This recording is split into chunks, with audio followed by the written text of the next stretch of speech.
வணக்கம் வணக்கம் மக்களே, அனைவருக்கும் வணக்கம். இன்று பார்த்தீங்க அப்படின்னா அனைவருமே ஆவலுடன் எதிர்பார்த்துட்டு இருந்த சத்துணவு வேலைவாய்ப்புக்கு உண்டான அஃபிஷியலான நோட்டிஃபிகேஷனை பற்றி தான் நம்ம இந்த வீடியோவில் டீட்டெயிலாக பார்க்க போகிறோம். வீடியோவை ஸ்கிப் பண்ணாமல் பார்த்துக்கோங்க. நிறைய பேர் பார்த்தீங்க அப்படின்னா கேட்டுக்கிட்டு இருந்தாங்க, இந்த சத்துணவு வேலைவாய்ப்பு எப்போங்க போட போகிறாங்க. நாங்கள் இதுக்கோசரம் ரொம்ப நிறைய நாங்கள் மெனக்கெட்டுருக்கோம். நிறைய விதமான அப்ளிகேஷன்ஸ்லாம் நம்ம பார்த்துருக்கோம். நாங்கள் எப்போ தான் இதை விண்ணப்பிக்கிறது அப்படின்னு சொல்லிட்டு நிறைய பேர் கேட்டுகிட்டு இருந்தாங்க. அதுக்குண்டான வாய்ப்பு விட்டதுங்க.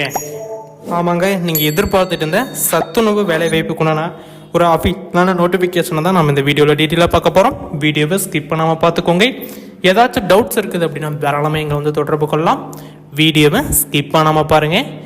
A to Z, அதாவது அங்கன்வாடி வேலைவாய்ப்புக்கு இதெல்லாம் இருந்துச்சு அப்படின்னா தாராளமாக நீங்கள் செலக்ட் ஆகலாம், செலக்ட் ஆகுவீங்க அப்படிங்கிறதையும் சொல்லலாம். என்னென்ன அப்ளிகேஷன்ஸ் தேவைப்படுது, என்னென்ன அதோடு இணைக்கக்கூடிய ஆட் சர்டிஃபிகேட்ஸ்லாம் என்னென்ன அப்படிங்கிறதையும் நம்ம ஓரளவு பார்க்க போகிறோம்.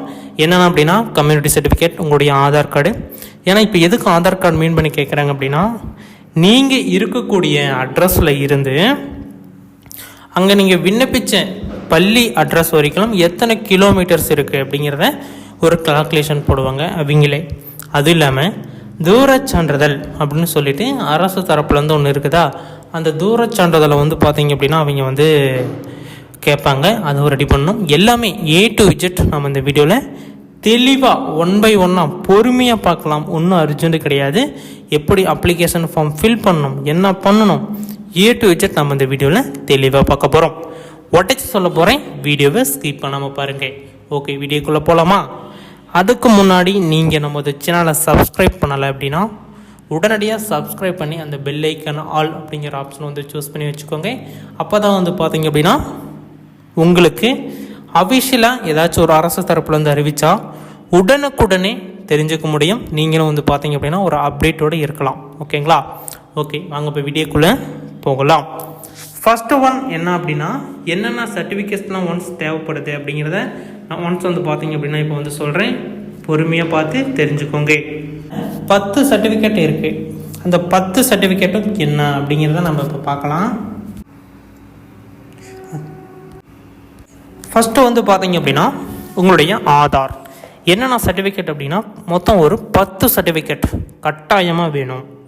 இந்த 10 இருந்தால் மட்டும்தான் நீங்கள் இந்த வேலைவாய்ப்புக்கு விண்ணப்பிக்க முடியும் அப்படிங்கிற மாதிரி சொல்லியிருக்காங்க.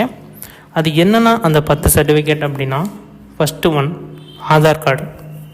நான் சொல்லியிருந்தாலும் அந்த ஆதார் கார்டு எதுக்கு கேட்குறாங்க அப்படின்னா, நீங்கள் இருக்கக்கூடிய இடத்துல இருந்து பள்ளிக்கு எத்தனை கிலோமீட்டர் இருக்குது அப்படிங்கிறத கணக்கு பண்ணுறதுக்கு அவங்க பார்த்திங்க அப்படின்னா அந்த ஆதார் கார்டை கேட்குறாங்க. ஓகேங்களா? கட்டாயமாக ஆதார் கார்டு தேவை. ஒன்று. ரெண்டாவது, ரேஷன் கார்டு. நீங்கள் ஒரு இந்தியன் அப்படிங்கிறதுக்கு ஒரு ஆதாரம் அப்படின்னா ஆதாரும் ரேஷனும் தான். இந்த ரேஷன் கார்டு பார்த்திங்க அப்படின்னா அரசு தரப்புலேருந்து கொடுக்கக்கூடிய ஒரு அங்கீகாரம் பெற்ற ஒரு சர்டிஃபிகேட்னு கூட நீங்கள் வச்சுக்கலாம். ஏன்னா நீங்கள் சிலிண்டர் எடுக்கிறதா இருந்தாலும் சரி, கேஸ் எடுக்கிறதா இருந்தாலும் சரி, ஒரு வாட்டர் பைப்பு பிரிக்கிறதா இருந்தாலும் சரி, வீட்டுக்கு ஏதோ ஒயர் இழுக்கிறதா இருந்தாலும் சரி, மெயினாக கேட்குறது என்ன அப்படின்னா ரேஷன் கார்டு, ஆதார். இது ரெண்டும் தான் கேட்குறாங்க. கட்டாயமாக இந்த ரேஷன் கார்டு தேவைப்படுது. அடுத்தது பார்த்தீங்க அப்படின்னா மார்க் ஷீட். அது பார்த்தீங்க அப்படின்னா 10ஆம் வகுப்பு வேண்டும். 10ஆம் வகுப்பு எதுக்கு கேட்குறாங்க அப்படின்னா, நீங்கள் 10th பாஸ் ஆகிருக்கீங்களா அப்படிங்கிறத கால்குலேஷன் பண்ணுறதுக்கு அவங்க 10th கேட்குறாங்க. அப்புறம் 12ஆம் வகுப்பு பார்த்தீங்க அப்படின்னா கேட்டிருப்பாங்க. அடுத்தது கல்லூரி. மினிமம் பார்த்தீங்க அப்படின்னா 10ஆம் வகுப்பு முடிச்சிருந்தாலே போதும். நீங்கள் 12ஆம் வகுப்பு படிச்சிருந்தீங்க அப்படின்னா 12ஆம் வகுப்பு சான்றிதழ், கல்லூரி சான்றிதழ். ஓகேங்களா? மொத்தம் 4 சர்டிஃபிகேட்டு. அடுத்தது உங்களுடைய கம்யூனிட்டி சர்டிஃபிகேட். நீங்கள் என்ன வகுப்பை சார்ந்தவர்கள், என்ன எம்பிசியா, எஸ்சியா, எஸ்டியா, பிசியா, பிசிஏவா, ஓசியா, என்ன கம்யூனிட்டியில் வரீங்க அப்படிங்கிறத நீங்கள் தெரியணும். அதுக்கு தான் பார்த்தீங்க அப்படின்னா கம்யூனிட்டி சர்டிஃபிகேட் கட்டாயமாக கேட்பாங்க. ஏன்னா இந்த ஒரு பள்ளி இருக்குது அப்படின்னா அங்கே எம்பிசி வரணுமா, எஸ்சி வரணுமாங்கிறத அரசே முடிவு பண்ணுறாங்க. ஆல்ரெடி இங்கே ஒரு அப்படி தான் நிறைய இதில் நடக்குது. எப்படி முடிவு பண்ணாங்க அப்படின்னா, இது எதுக்கு கொண்டுட்டு வந்தாங்க அப்படின்னா, நிறையா பேர் அவங்க இஷ்டத்துக்கு ஆட்களை நியமனம் பண்ணிக்கிறாங்க. அதனால் அரசு என்ன பண்ணியிருக்காங்க அப்படின்னா, இந்த இடத்துல தாழ்த்தப்பட்டவங்க தான் வரணும் அப்படின்னு ஃபிக்ஸ் பண்ணியிருக்காங்க. அங்கே ஒரு பெண்ணை வந்து தீரணும் தாழ்த்தப்பட்டதுலேருந்து. அப்படி இல்லை அப்படின்னா எம்பிசியோ பிசியோ இவங்கெல்லாம் வந்து பார்த்திங்க அப்படின்னா அந்த இடத்த ஆக்கிரமிப்பு பண்ணிக்குவாங்க. அதாவது கையகப்படுத்தி நாங்கள் வந்து இருக்கிறோம் அப்படின்னு சொல்லிட்டு வேலைக்கு வர ஸ்டார்ட் பண்ணுவாங்க. அதுக்கு தான் வந்து பார்த்திங்க அப்படின்னா ஒரு கட்டாயம் பண்ணிட்டாங்க. அது வந்து கட்டாயமாக வேணும். அடுத்தது பிறப்பு சான்றிதழ், அதாவது பர்த் சர்டிஃபிகேட் அப்படின்னு சொல்லுவாங்க. அந்த பர்த் சர்டிஃபிகேட்டும் கட்டாயமாக வேணும் அப்படிங்கிறதையும் இந்த இடத்துல தெரியப்படுத்தியிருக்காங்க. அந்த பர்த் சர்டிஃபிகேட் வந்து பார்த்தீங்க அப்படின்னா நிறையா விதமான கேள்விகள் கேட்குறீங்க. இந்த பர்த் சர்டிஃபிகேட் இப்படி இருக்கலாமா, நேம் மாற்றி இருக்குது அப்படின்னு. அது நீங்கள் முதல்லையே ரெடி பண்ணியிருக்கணும். அப்படி ரெடி பண்ணலை அப்படின்னா இப்போ நீங்கள் வந்து பார்த்தீங்க அப்படின்னா அது எதுவுமே நீங்கள் வந்து ரெடி பண்ண முடியாது. நீங்கள் வந்து இப்போ இருக்கிற மாதிரியே நீங்கள் வந்து அட்ஜஸ்ட் பண்ணி நீங்கள் வந்து கொடுத்துக்கோங்க. அதான் வந்து இப்போத்துக்கு வந்து பார்த்தீங்க அப்படின்னா ஒரு அப்டேட்டு. ஓகேங்களா? அடுத்தது வந்து பார்த்தீங்க அப்படின்னா தூரச்சான்றிதழ். தூரச்சான்றிதழ் வந்து பார்த்தீங்க அப்படின்னா கட்டாயமாக வேணும். நிறைய பேர் கேட்டாங்க இந்த தூரச்சான்றிதழ் எதுக்கு, என்ன பண்ணுறாங்க அப்படின்னு. இந்த தூரச்சான்றிதழ் தான் வந்து பார்த்தீங்க அப்படின்னா இந்த ஆதாரம் தூரச்சான்றிதழும் வேணும்னு சொல்லியிருந்தாலும் அது இதுக்கு தான். தூரச்சான்றிதழ் வந்து இந்த இடத்துல இருந்து நீங்கள் பள்ளிக்கு போகிற கிலோமீட்டரை கணக்கெடுத்து சொல்லணும். அப்படி கணக்கெடுத்து சொன்னீங்கன்னா மட்டும்தான் உங்களுக்கு வாய்ப்பு கொடுப்பாங்க. அதாவது அவங்க பள்ளியில் இந்த தூரச்சான்றிதழ்ங்கிறது கட்டாயமாக அப்பையிலேருந்து கேட்டுட்டு தான் இருக்காங்க. அடுத்தது நன்னடத்தை சான்றிதழ். இது என்னங்க புதுசாக இருக்குது, இப்போ வந்து தான் கேட்டிருக்காங்க. ஆமாங்க, இது வந்து இப்போ வந்து அப்டேட் பண்ணியிருக்காங்க. நன்னடத்தை சான்றிதழ் அப்படிங்கிறது கட்டாயமாக வேணும் அப்படின்னு சொல்லியிருக்காங்க. இது எங்கே வாங்குறது அப்படின்னா, நீங்கள் வந்து 10ஆம் வகுப்பு படிச்சிருப்பீங்க, 12ஆம் வகுப்பு படிச்சிருப்பீங்க, கல்லூரி முடிச்சிருப்பீங்க. அங்கே இருந்து ஒரு நன்னடத்தை சான்றிதழ் வாங்கிக்கோங்க. அப்படி போய் கேட்டீங்க அப்படின்னா எதுக்குன்னு கேட்பாங்க. இப்படி வந்து நான் அப்ளை பண்ணியிருக்கேன், இது எனக்கு கேட்குறாங்க அப்படின்னு சொல்லிட்டு சொன்னீங்க அப்படின்னா ஒரு லெட்டர் ஃபார்மேட்டில் ஒன்று எழுதி தர சொல்லுவாங்க. எனக்கு இதை நீங்கள் பெற்றுக் கொடுங்க, எனக்கு வந்து இது தேவைப்படுது அப்படின்னு சொல்லிட்டு ஒரு லெட்டர் ஒன்று கேட்பாங்க. எழுதி கொடுத்தீங்க அப்படின்னா உடனே வந்து பார்த்தீங்க அப்படின்னா அந்த நன்னடத்தை சான்றிதழ் உங்களுக்கு வந்து கொடுத்துருவாங்க. ஓகேங்களா? அடுத்தது விளையாட்டு சான்றிதழ். அதாவது வந்து பார்த்தீங்க அப்படின்னா ஸ்போர்ட்ஸ் சர்டிஃபிகேட்ஸ் ஏதாச்சும் வச்சுருந்தீங்க அப்படின்னா தாராளமாக நீங்கள் வந்து இந்த இடத்துல ஆட் பண்ணிக்கலாம். ஸ்போர்ட்ஸ் சர்டிஃபிகேட் கட்டாயமாக சேர்த்தணுங்கிறது கிடையாது. உங்களுக்கு விருப்பம் இருந்து நீங்கள் வந்து ஆல்ரெடி ஸ்போர்ட்ஸ் மேனாக இருந்தீங்க அப்படின்னா தாராளமாக இந்த சான்றிதழ் நீங்கள் வந்து இது பண்ணி தான் ஆகணும், வைக்கலாம்.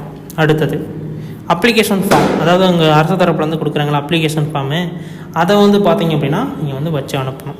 ஓகேங்களா? இவ்வளோ தான். இதுதான் அந்த 10 சர்டிஃபிகேட்டு. சொன்னது நல்லா ஞாபகம் இருக்கட்டும். என்னென்ன சர்டிஃபிகேட்லாம் சொன்னது கட்டாயமாக நீங்கள் வந்து ஆட் பண்ணிக்கோங்க. அடுத்தது இந்த அப்ளிகேஷன் ஃபார்ம் எப்படி ஃபில் பண்ணணும் என்னன்னு சொல்லிட்டு இப்போ நம்ம டீட்டெயிலாக பார்த்துடலாம். ஃபஸ்ட்டு ஒன் அப்ளிகேஷன் நேம், அதாவது விண்ணப்பதாரரின் பெயர், உங்களுடைய பெயர்.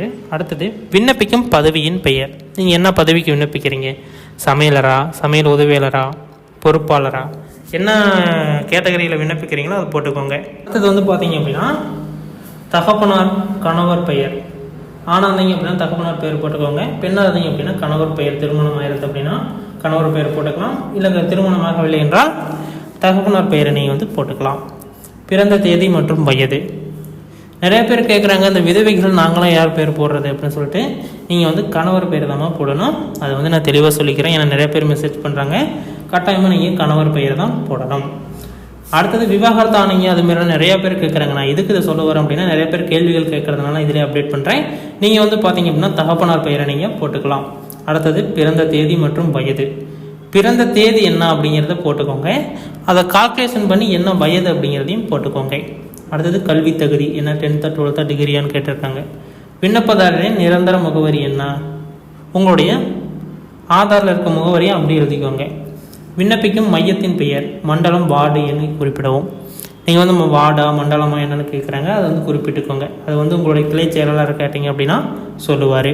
அடுத்தது விண்ணப்பிக்கும் மையத்தின் இருப்பிடத்திற்கும் இடையே உள்ள தூரம். நீங்கள் வந்து பள்ளிக்கும் அதுக்கும் உள்ள தூரம் கேட்டேன்னா அந்த சான்றிதழுக்கு அந்த தூரச் சான்றிதழ் அங்கே ஆட் பண்ணி இணைத்துள்ளேன் சான்றிதழ்னு போட்டு எத்தனை கிலோமீட்டர் அப்படிங்கிறதையும் போடணும். நீங்கள் என்ன வகுப்பில் வரீங்க, SC ST SCA MBC BC BCM OC நீங்கள் அதெல்லாம் என்ன கம்யூனிட்டியில் வரீங்க அப்படிங்கிறத போட்டுக்கோங்க. அடுத்தது விண்ணப்பதாரர் திருமணம் ஆனவரா ஆகாதவரா. ஆனவர் அப்படின்னா ஆம் போட்டுக்கோங்க, இல்லை அப்படின்னா இல்லைன்னு போட்டுக்கலாம். அடுத்தது விண்ணப்பதாரர் விதவையா, கணவரால் கைவிடப்பட்டவளா. ஆமெனில் அதற்குண்டான சான்றுகள் இணைக்கப்பட வேண்டும். இது இவங்களுக்கெல்லாம் முன்னுரிமை கொடுப்பாங்க. கணவரால் கைவிடப்பட்டவங்க, இந்த விதவைங்க, இவங்களுக்கெல்லாம் முன்னுரிமை கொடுப்பாங்க. கைபேசி எண், விண்ணப்பதாரர் குடும்பத்தில் உள்ள நபர்களின் எண்ணிக்கை, பெயர், வயது, உறவு. அரசு சார்ந்த நிறுவனத்தில் பணிபுரிந்த அதன் விவரம். அங்கே இல்லைன்னு போட்டுக்கலாம் எல்லா சான்று இதுலேயும். அடுத்தது வந்து பார்த்தீங்கன்னா மாத வருமானம் கொஞ்சம் கம்மியாக போட்டுக்கோங்க, ரொம்ப அதிகம் வேண்டாம். வருஷம் 72,000க்குள்ளே மாத வருமானம் அப்படின்னா நீங்கள் எவ்வளோ வருதுன்னு கால்குலேஷன் பண்ணி போட்டுக்கோங்க. வருஷம் 72,000க்குள்ளே தான் இருக்கணும். மேலே வந்து கொடுத்தது எல்லாமே வந்து உண்மையான தகவல் என்று நான் வந்து உண்மைக்கு புறம்பானது என்று பின்னால் தெரிய வந்தால் நிர்வாகம் எடுக்கும் முடிவுகளுக்கு நான் கட்டுப்படுகிறேன், உறுதியளிக்கிறேன் அப்படின்னு சொல்லியிருக்காங்க. இடம் தேதி போட்டு விண்ணப்பம் கையொப்பம் போட்டு நீங்கள் வந்து அனுப்பலாம். இதை வந்து பார்த்தீங்க அப்படின்னா 1 by 1 பொறுமையாக தான் வந்து பார்த்தீங்க அப்படின்னா இதை வந்து சொல்லியிருக்கேன். இதில் ஏதாச்சும் டவுட்ஸ் எரர்ஸ் இருக்குது அப்படின்னு தரலாம், கீழே கமெண்ட் செக்ஷனில் தெரியப்படுத்துங்க. நாங்கள் 1 by 1 அப்டேட் பண்ணுறோம். இதை வந்து பார்த்தீங்க அப்படின்னா மாவட்ட வாரியாக 1 by 1 அப்டேட் பண்ணுறாங்க. உங்கள் மாவட்டம் என்ன அப்படிங்கிறத கீழே கமெண்ட் பாக்ஸில் தெரியப்படுத்துங்க. உங்கள் மாவட்டத்துக்கு வந்திருக்கா என்னன்னு சொல்லிட்டு நாங்கள் உடனடியாக மெசேஜ் பண்ணுவோம். இதுமாரி பயனுள்ள தகவல்களை தெரிந்து கொள்ள நமது சேனலை சப்ஸ்கிரைப் பண்ணிக்கோங்க. நன்றி, வணக்கம்.